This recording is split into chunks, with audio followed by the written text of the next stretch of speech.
এইটো ৰুট লেভেললৈকে কাম কৰাৰ সক্ষম হ'ব। এই গোটেই সম্ভৱ হ'ব যেতিয়া বড়োলেণ্ড সৃষ্টি হ'ব। আৰু বড়োলেণ্ড কোনো জাতি জনগোষ্ঠীৰ বিৰোধে নহয়, শেহতীয়াভাৱে হীৰা শৰণীয়া ডাঙৰীয়াই যিটো দ্বিতীয়বাৰ কোকৰাঝাৰৰ MP হ'ল, MP টো হৈ গ'ল, কিন্তু নিজৰ মানুহবিলাকক যিসকলে নিজৰ সমষ্টি বাকী এই সকলকে দ্বিখণ্ডিত কৰি ৰাখিবলৈ চেষ্টা কৰিলে নিজৰ ৰাজনৈতিক লাভালাভৰ কাৰণে। ভাৰতৰ সংবিধানৰ তেখেতে যাই পেলাই শপত খালে যে মই সংবিধানৰ ৰক্ষা কৰিম, শান্তি সম্প্ৰীতি ভাৰতৰ নাগৰিকবিলাকৰ কাৰণে কাম কৰিম, কিন্তু আজি আহি পেলাই তেখেতে নিজৰ সমষ্টিত বড়ো অনাবড়ো বিভাজন কৰি ৰাজনীতি কৰাতে ব্যস্ত হৈছে। বড়োসকলৰ প্ৰতি আজি যিটো ভয় দেখুৱাই পেলাই অনাবড়োসকলক একত্ৰিত কৰিবলৈ ওলাইছে। আমি শুনিলো সিদিনা কথা এটা শুনিলো যে তেখেতে বোলে ইয়াতে খেনা বনাব, বিটিয়েদি অবড়ো খেনা। ৰাষ্ট্ৰসংঘই কেতিয়াবাই কৈছে পৃথিৱীত আৰু কোনো দেশে নতুনকে আৰ্মি ৰেজিমেণ্ট খুলিব নালাগে বুলি পেলাই। ভাৰতবৰ্ষকো কৈছে নতুন আৰ্মি ৰেজিমেণ্ট খুলিব নালাগে। আমিও দাবী কৰিছিলো অসম ৰেজিমেণ্ট, নাগা ৰেজিমেণ্ট আছে যদি বড়ো ৰেজিমেণ্টো লাগে। ভাৰতৰ অফিচাৰবিলাক ক'লে আমাক হোম মিনিষ্ট্ৰীৰ পৃথিৱীত আৰু নতুন ৰেজিমেণ্ট খোলা নহ'ব। যদি পৃথিৱীত আৰু নতুন ৰেজিমেণ্টে খোলা নহয়, কোনো খেনাই খোলা নহয়, এই ভাৰতৰ ভূখণ্ডতে বিটিএডি অঞ্চলত কেনেকৈ হীৰা শৰণীয়া আজি খেনা খুলিব পাৰে ভাৰত ৰাষ্ট্ৰই কিন্তু চাব লাগিব। অসম চৰকাৰে চাব লাগিব কেনেকৈ চৰকাৰী মানুহ এজনে খেনা খুলিবলৈ ইয়াতে ইমান সাহস কৰিছে। ইয়াত ভাৰত চৰকাৰৰ চেংচন লাইচেন্স আছে নেকি? ইয়াত অসম চৰকাৰৰ চেংচন এপ্ৰুভেল লাইচেন্স আছে নেকি? এইটো চৰকাৰে স্পষ্ট কৰিব লাগিব। আৰু এই খেনা কিহৰ কাৰণে? না পাকিস্তান চাইনাৰ লগত যুদ্ধ কৰাৰ কাৰণে, না ইয়াত আজি মানুহৰ মাজত ভুল বুজাবুজি সৃষ্টি কৰাৰ কাৰণে, না কোনোবা এটা ব্যক্তিগত স্বাৰ্থত ৰাজনৈতিক লাভালাভৰ কাৰণে কাম কৰাৰ কাৰণে, এই কথা স্পষ্ট কৰিব লাগিব।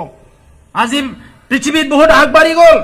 এনেকুৱা সময়ত আৰু এনেকুৱা জাতিগত ধৰ্মগত সংগ্ৰাম সংঘাতবিলাক আমি কেতিয়াও নিবিচাৰো। আমি সকলো সমমৰ্যাদা সম অধিকাৰ বিচাৰো। আজি আমি সংগ্ৰামী হৈ পেলাই বড়োলেণ্ড দাবী কৰি কোনো দিনে কোনো জাতি জনগোষ্ঠীৰ বিৰুদ্ধে আমি এক কিঞ্চিত কাম কৰা নাই। আজি তেখেতে যিবিলাক এলিগেশ্যন আনিছে তেনেকুৱা সংঘাতবিলাক বহুত ঠাইত হৈ গৈছে। আমি দুখিত তেনেকুৱা সংঘাত আমাৰ অঞ্চলতো হৈছে। ইয়াত আদিবাসী মানুহৰ জীৱন যাব লগা হৈছে, বড়োৰো জীৱন গৈছে। মুছলমানসকলৰ ভাইসকলৰ জীৱন যাব লগা হৈছে, বড়োৰো জীৱন গৈছে। কাৰোবাৰ ঘৰ জ্বলিছে, বড়োৰো জ্বলিছে। ইয়াৰ কাৰণে আমি দুখিত। কিন্তু সেইটো কিয় আপুনি ৰিপিট কৰিব বিচাৰে, সেইটো কিয় আপুনি পুনৰ ইয়াত কৰিব বিচাৰে, সেইটোও দুখিত কথা। তো সেইকাৰণে ৰাজনীতি কৰক, মষ্ট ৱেলকাম। ভাৰত এটা পৃথিৱীৰ সৰ্ববৃহৎ গণতান্ত্ৰিক দেশ। ইয়াত সকলোৰে ৰাজনীতি কৰাৰ অধিকাৰ আছে। ৰাজনৈতিক দল খুলিব বিচাৰিছে খোলক, 2টা 3টা 5টা ৰাজনৈতিক দল খোলক, আমাৰ ক'বলগীয়া নাই। কিন্তু খেনা সৃষ্টি কৰি পেলাই যিটো সংঘাত সৃষ্টি কৰিব বিচাৰিছে তাত কিন্তু ক'ব লগা আছে। যি অঞ্চল আজি ভাইলেন্সৰ গৰাহত আজি 50 বছৰ কটাব লগা হৈছে, যি অঞ্চলত আজি আমাৰ ল'ৰা ছোৱালীয়ে ভাল শিক্ষা পাবলৈ সক্ষম হোৱা নাই, ভাল বিদ্যালয় নাই, ইয়াতে ভাল কলেজ নাই, মহাবিদ্যালয় নাই, ভাল এখন ইউনিভাৰ্চিটি নাই। আজি বড়োলেণ্ড যিটো ইউনিভাৰ্চিটি যি সমস্যা আছে, এই সমস্যাক লৈ পেলাই হীৰা শৰণীয়াই কোনোদিন মাত মাতা নাই। ইয়াত CIT আছে, ইঞ্জিনিয়াৰিং কলেজ আছে, ছাবজেক্ট নাই, প্ৰফেচাৰ নাই, প্ৰিন্সিপাল বিলাক আছে নে নাই, সেইবিলাক কোনোদিন হীৰা শৰণীয়া ডাঙৰীয়া ইয়াত মাত মাতা নাই। হাজাৰ হাজাৰ নিবনুৱা আছে। আজি চেন্ট্ৰেল চাৰ্ভিচত এমপ্লয়মেণ্ট দিব লাগে, ইয়াৰ কাৰণে মাত মাতিব লাগে। ষ্টেট চাৰ্ভিচত এমপ্লয়মেণ্ট দিব লাগে, ইয়াৰ কাৰণে মাত মাতিব লাগে। এই অঞ্চলত ইণ্ডাষ্ট্ৰী আহিব লাগে। সেলফ এমপ্লয়মেণ্ট হোৱাৰ কাৰণে ভাৰত চৰকাৰৰ বহুত যোজনা আছে, এতিয়া স্কিম আছে, এইবিলাক ইমপ্লিমেণ্ট হৈছে নে নাই এইবিলাক চাব লাগে। কিন্তু ইয়াত এটাও শব্দ মাত নামাতে।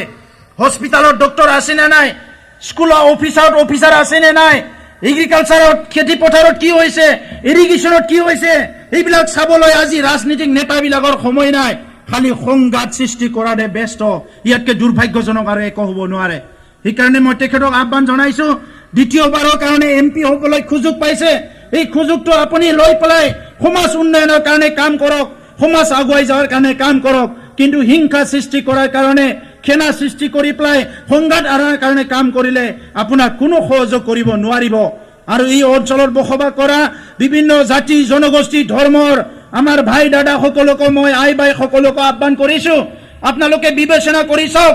যি অঞ্চলত আমি বসবাস কৰো সেই অঞ্চলটো আমি এটা হিংসা জৰ্জৰিত অঞ্চল কৰি ৰাখিম, এটা সংঘাতৰ এটা পৰিস্থিতিত ৰাখিম, এটা ঘৃণা আৰু মানে এটা ঘৃণাৰ মাজত আমি ৰাখিম, না আমি এটা মানে দুৰ্যোগৰ মাজত ৰাখিম, না আমি শান্তিৰ মাজত ৰাখিম, এইটো আপোনালোকে বিবেচনা কৰক।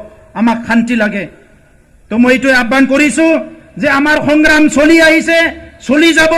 যিমান শ্বহীদ হৈছে, যিমান আজি পুলিচ মিলিটাৰী হাৰাশাস্তি হৈ গ'ল, কোনো দিনে বড়োলেণ্ড সংগ্ৰাম থমকি ৰোৱা নাই আৰু থমকি নৰয়। যেতিয়ালৈকে স্থায়ী সমাধান নহয় তেতিয়ালৈকে থমকি নৰয়।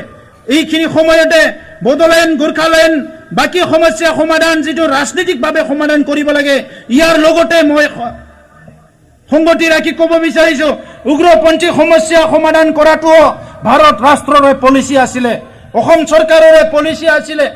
আজি যিসকলে সশস্ত্ৰ সংগ্ৰাম কৰি শান্তি আলোচনাত আহিছে, অতি শীঘ্ৰে তেখেতসকলৰ লগত চুক্তি মানে সমাধান কৰিব লাগে। এটা ভাল এটা পৰিস্থিতি যিহেতু আহিছে, অলৰেডি সকলো আগবাঢ়ি আহিছে, এই ভাল এটা পৰিস্থিতি পৰিৱেশৰ সুযোগ লয় এটা সমাধান সূত্ৰ ওলাব লাগে আৰু স্থায়ী সমাধান আনি শান্তি প্ৰতিষ্ঠা কৰি যিসকলে নিজৰ অধিকাৰৰ কথা কৈ পেলাই, উন্নয়নৰ কথা কৈ পেলাই অস্ত্ৰ লৈ সংগ্ৰাম কৰিছিলে, তেখেতসকলক মূল খুঁটিত আনি পেলাই নিজৰ নিজৰ পৰিয়ালত থাকি সামাজিক উন্নয়নৰ কাৰণে, অৰ্থনৈতিক উন্নয়নৰ কাৰণে, এই অঞ্চলৰ উন্নয়নৰ কাৰণে কাম কৰিবলৈ সুযোগ দিয়াৰ ব্যৱস্থাটো কৰিব লাগে। মই চৰকাৰক আহ্বান জনাইছো। ৰাইজोफोर गोबां खोथा बुंनो सानाखिसै, बयबो मिथिखागौ सोमावसारनाया सोलिबाय, सोलिगासिनो दङ आरो सोलिबाय थागोन। बेवहाय गोनो